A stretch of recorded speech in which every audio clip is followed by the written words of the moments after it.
Hello and welcome to Pickleball Therapy, the podcast dedicated to your pickleball improvement. My name is Tony Roy. I am your host of this weekly podcast, which is dedicated to your pickleball mind. We're dedicated to your pickleball in general, but with a specific focus on your pickleball mind. This is what CJ Johnson and I call the athletic pillar inside of all of our coaching. And there's three pillars, as you may or may not know: mechanical, strategic, and athletic.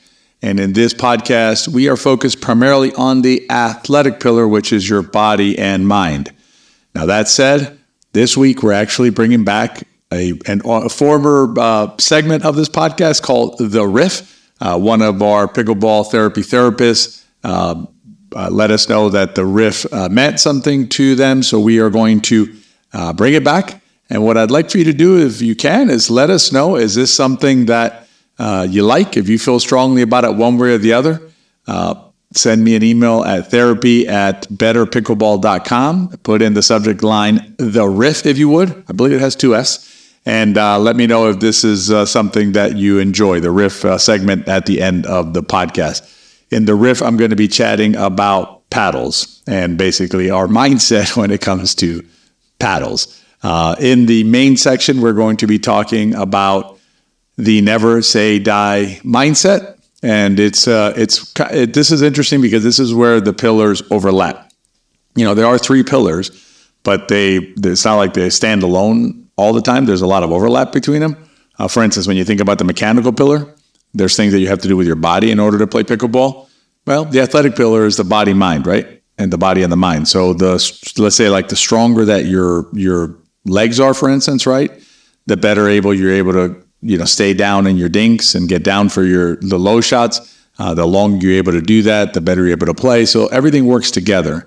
And what we're talking about this week is going to be the never say die mindset in a rally, right? Specific to rallies, and I'll explain that in a minute. But if you think about it, it's an interesting overlap between the strategic pillar and the athletic pillar, because the strategic pillar is, what gives me the best chance for success, right? What's the highest chance for success in a game?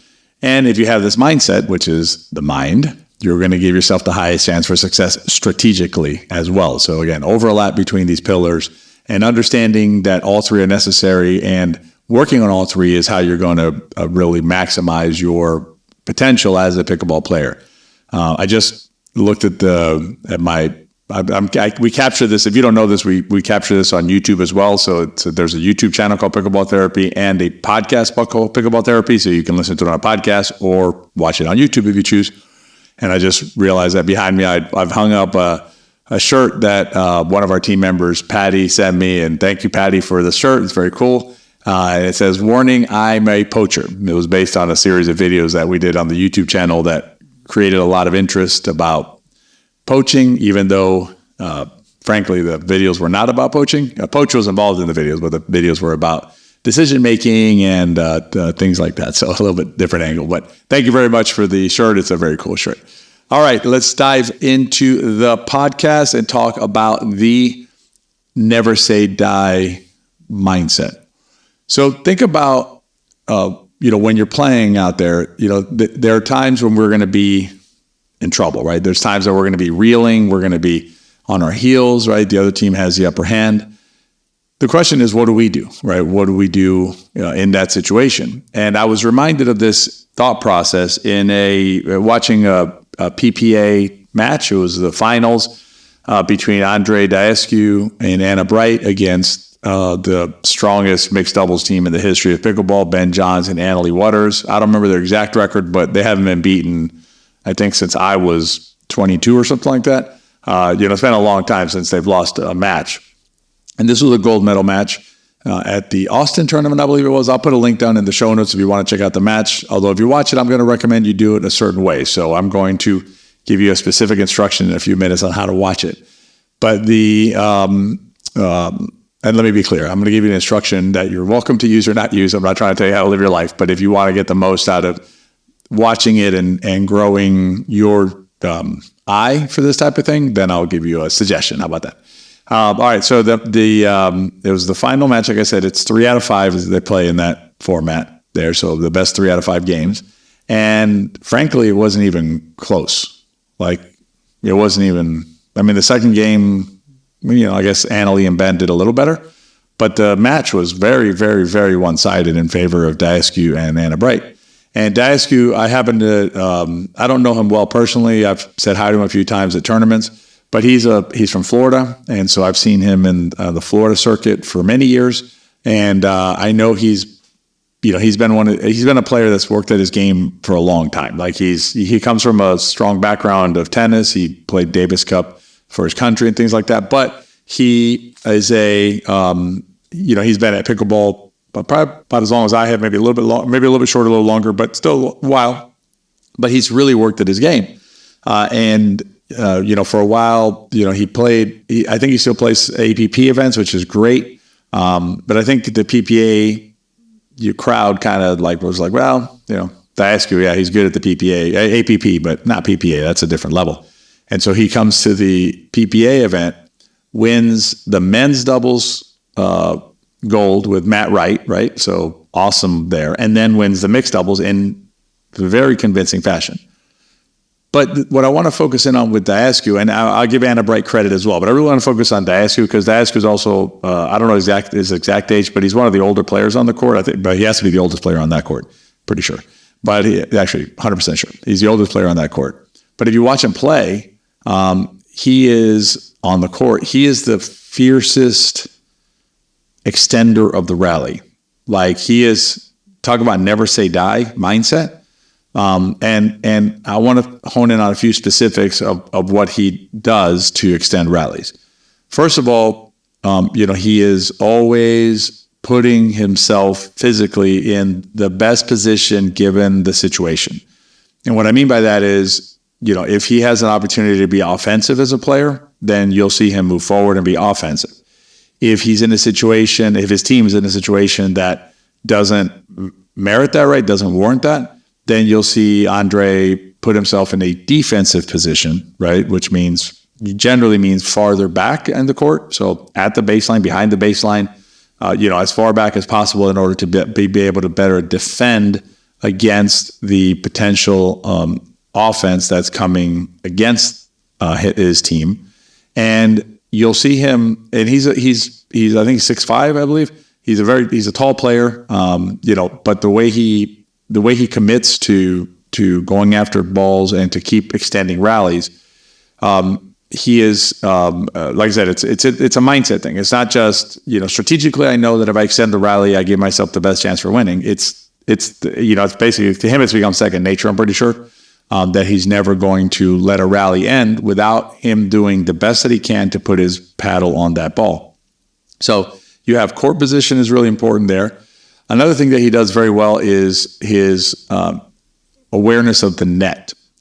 So if you're trying to extend rallies, and we've talked about the net before on this podcast, and we have several videos on it, it's a big topic because that's one of those areas of the game that you actually do have control over. There's a lot of things in pickleball you cannot control. You can't control your partner. You can make suggestions if they're a partner you can talk to, but you can't control your partner, can't control your opponents, you can't control the wind. You can control the way that you think about the net and the way that you come at the net, right? And if you watch Daescu playing, Andrei playing, he, as he gets closer to the net, you can see it. He gets closer to the net, you'll see his paddle flare open, so open up a lot. It's almost parallel to the court. It looks parallel to the court because he's trying to get a lot of loft on that ball. He knows that there's only one player he can't beat, and that's the net, right? Player in quotes. That's the net. He can beat Ben Johns. He did. He can beat Anna Leigh Waters. He and Anna did, right? He and Anna Bright did, right? So they beat them both, right? The best team. But the net, unbeatable. So Andrei knows that, right? And that's not just strategic, right? Because he knows, okay, the net, I can't beat the net. It's a mindset. He's saying to himself, I am not going to let that net beat me. Ben can beat me, Anna Leigh can beat me. That net is not going to beat me. And what I was getting to is if you watch the match, you'll see when he gets in trouble, the ball's low and he's close to the net, you'll see like his paddle looks like he's trying to pull a pizza out of a pizza oven or something. Like basically he opens it down a lot and flares it super open. And it's really obvious to see it. It's an interesting it's very obvious, right? It's really graphically, visually, it's very easy to see what he's doing. And then the last thing I want to mention about Andrei is, it's just this idea that I'm going to make you hit one more ball. My shot doesn't have to be perfect. Okay. I don't have to hit a perfect shot to win the rally. And this harkens back. We did an episode, I'll put it in the show notes, but it's an episode about pickleball being messy, being a messy sport. And it is a messy sport. It's messy in terms of, the rallies are messy, and, things happen that are, sometimes in your favor, sometimes not. But, there's not a lot of rallies in pickleball that are like textbook perfect. Like everybody played, the most amazing pickleball and the rally ended. Usually there's some muck in there. There's a little bit of mess. And Andrei doesn't mind that. Andrei, he's fine with that. And he's just saying, I'm just going to extend the rally. I'm going to make you hit one more ball and one more ball and one more ball. And in this match, what you'll see Ben and Elise start pressing, right? Because they start feeling the pressure of Andrei's, and Anna, again, I'm not trying to take anything from Anna. I'm just focusing on Andrei because it was just so obvious what he was doing and how he was approaching it. But he just kept extending rallies, and you'll see Ben start blowing balls up out of bounds, and Elise starts pressing and hitting balls into the net. It's just like frustrating, right? And so when you think about that yourself, that can be you, right? In terms of how you approach the game. You become that player who the other teams go, oh no, I'm going to have to hit 17 balls in order for this rally to be done. And I'll tell you, I got to play yesterday with my friend and fellow coach inside the Better Pickleball ecosystem, and fellow competitor. We're going to play together at the U.S. Open this year. And we played against a few different teams were kind enough to give some of their time to play against us to get us ready to go.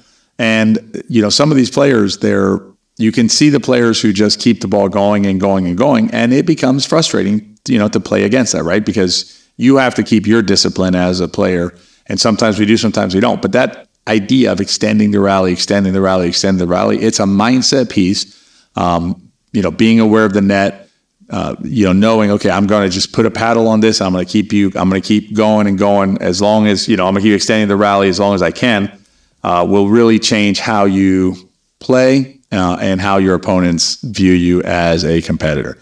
Again, I'll put a link to that match below in the show notes. You can check it out. If you want to watch the match, I recommend really focusing on Andrei, in terms of how you're going to get the most out of this process. If you want to start seeing something different, enjoy some of the stuff, but try and really stay focused on Andrei. And watch Andrei, watch everything he does, watch how he moves, watch how he uses his paddle, and watch how, there's no ball that is going to get hit by Ben or Anna Leigh that Andrei, and Anna, again, nothing against her, but really got to focus here, is not going to do his best to try and get back over the net and to play again. So anyway, that's the idea. Never say die mindset, right? From the Bond thinking. And it's a really good way that you can just become a more fierce competitor by applying something very specific to your mind that will translate to your play. All right, in the riff, I'm going to chat about paddles and my thoughts on paddles, so stay tuned for the riff. Before we jump into the riff, I want to give a shout out to our friends over at Total Pickleball. Total Pickleball believes in providing pickleball players a complete approach to their game. That includes the best products, the best equipment, and also the best information. And so they have provided us with an affiliate link to their site that allows us to continue providing this great content to you.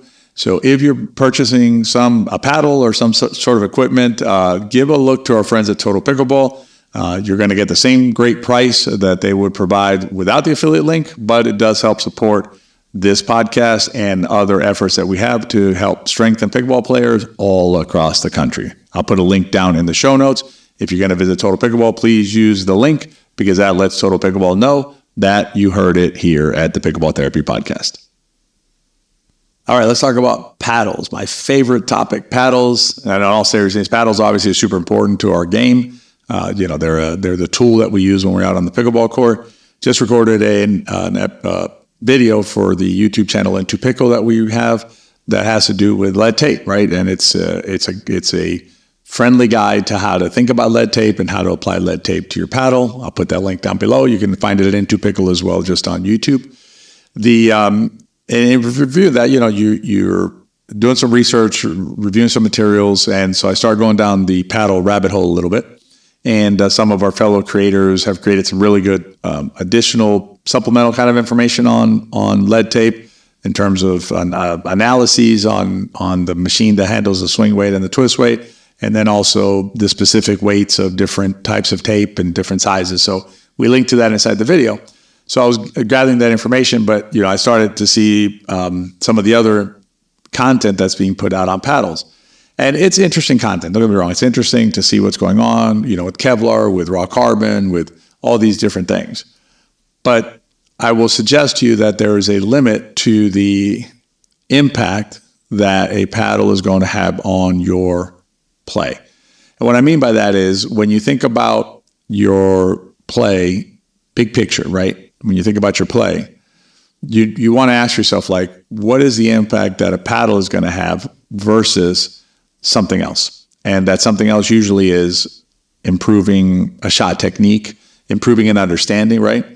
Because you could have, let's assume that you have the best built, just the best design, best built, best everything paddle, right? It has the highest grit, the best core, the best SERP paddle face. I mean, you've done your research and you found it. This is the Holy Grail of paddles, right?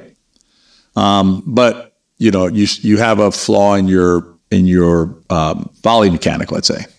Paddle's not going to do anything for you there, right? Same thing if you have a major strategic flaw, okay, in terms of how you view or how you approach your game, right? Whether it's your return side, your serve side, whatever it is you're doing, right? And you have a major strategic flaw. Again, paddle is not going to bail you out of that. So if you think about it, like in terms of priorities, understanding the game strategically, right? And that's that FOSS approach that we talk about inside our coaching. So framework, objectives, strategy, and shots, right? In that order. If you don't have framework and objectives, you can have the Holy Grail paddle, not going to bail you out. Mechanical issues, not going to bail you out. Athletic pillar issues, right? So your mind is cloudy because you're still working on your mental processes, right? Paddle's not going to bail you out. Same thing. Your body's tired. You can't get down for the shot. Paddle's not going to do it for you, right? Can't get down for you. So again, when you think about paddles, I think it's important to find a paddle that's right for you.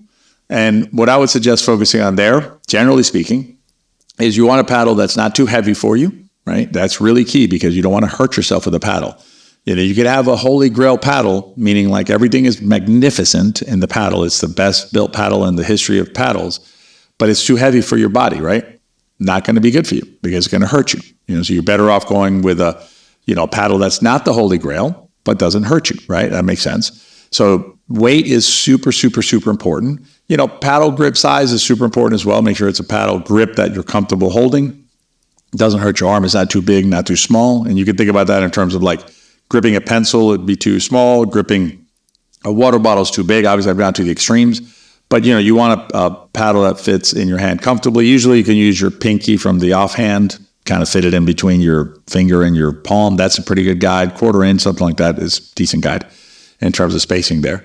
But so grip and weight are super important. And then, it's a paddle that feels good to you when you hit it. That's going to be great. That's going to be super valuable. And it's a paddle that makes you happy. There's not enough said about that. It's just a paddle you pull out of your bag. You're like, man, I'm so happy to have this paddle. Fantastic. That'll make your mind happy, right? And so those are characteristics of a paddle that I think are more valuable than getting bogged down in. It's got raw carbon fiber. Now they're doing what, Kevlar mixed with like carbon fiber. I mean, there's always going to be something, there's going to be a little hole in the throat. And not a criticism, but as an example, I got a comment on a video we did about paddles. And there was a question about the hole inside the Selkirk paddle that happened to be in that video. And I answered the question, and there was another question. I answered that question, and then there was a third question. And the question kept on being, do you think the hole's a gimmick? And I answered it a couple of times, and I was like, well, this is being repetitive now, so I stopped answering. But the point is, this player was bogged down in like the hole in the paddle. And kind of who cares? At the end of the day, it does make a little bit of a difference, but not that big a deal. Like I said, it's not going to bail you out from any of these other things. So if you really want to play better, right? And generally when players are looking for new paddles, my experience has not been that the player is looking for a paddle because the paddle that they have is hurting them or something like that. If you're looking for a paddle because your paddle's hurting you or doesn't feel good or something like that, great. Keep going, please. And as I mentioned earlier, our friends at Total Pickleball help you out. They have great selection, and they're good folks over there. They've been around sports forever. They're part of Tennis Warehouse, and they've been around forever. Anyway, so if you're looking for a paddle for that, great. If you're looking for a paddle because you think it's going to change your game, it's what you need to level up or something, that is not a good. That's just frankly not a good thought process. It's not a thought process is going to be productive, I guess. If you want to buy it because you want to buy it for yourself and it makes you feel happy or something, fine, that's fine. But don't kid yourself and say, I buy this paddle, this is what I need, right? This is the secret sauce that I need, because that's not what you need. There's going to be other things that are going to be higher value, and we're really going to give you the results that you want, so it'll meet your expectations more. So anyway, that's this week's podcast. We went a little bit over because we included the riff, so hope you enjoyed the length of the podcast as well as the format of this podcast. Again, send me an email at therapy@betterpickleball.com. They both go to tony@betterpickleball.com anyway, so it works as well. Put on the subject line, the riff. Let me know if this is something that you enjoyed or did not enjoy, this riff, and then we can proceed accordingly. Because at the end of the day, as much as I enjoy making this podcast is about you, the pickleball player, trying to provide you information that is helpful to you and will, just make your pickleball journey a more complete and happier one as much as we can. If you enjoyed the podcast, please consider rating and reviewing it wherever you listen to podcasts. And as always, please share it with your friends. If you enjoy the podcast, they probably will too. I hope you have a great week, and we'll see you next time on our Pickleball Therapy podcast.